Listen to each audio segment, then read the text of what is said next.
Ang Coglapest kasi ay gawa ito ng SEBA na isa sa pinakamataas ang reputasyon sa lahat ng mga gumagawa ng bakuna sa buong mundo. Dahil dito, hindi ka matatakot magrekomenda. Sa aking experience, ang gawa ng SEBA na Coglapest ay wala akong post-vaccine reaction o yung mga allergic reaction na nangyayari pagkatapos ng bakuna.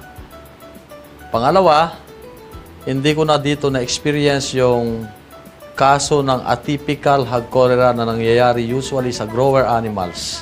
Na ibig sabihin, kung ganun ang nangyayari sa iyong farm, ang bigay ng bakuna na immunity ay hindi sapat para protektahan ng animal hanggang siya ay mabenta. Dito sa Coglapest, wala na akong experience na ganun ngayon.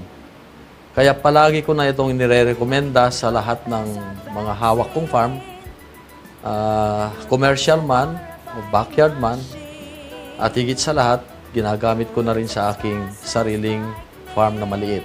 Mayroon itong kulay pag na-mix mo na yung dilute at saka yung diluent. Ibig sabihin, pwede mo na itong iturok doon sa mga hayop na dapat mong turukan.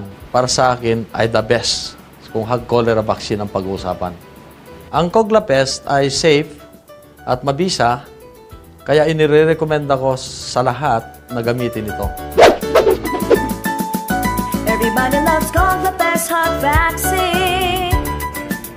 The vaccine's fast as lightning. Coglapest, ang hog cholera vaccine na di nakaka-stress. Go! Coglapest!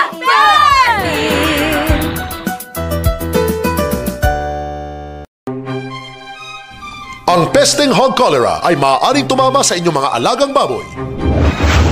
Ngayon, nandito na ang bagong kasangga ng inyong baboy laban sa hog cholera.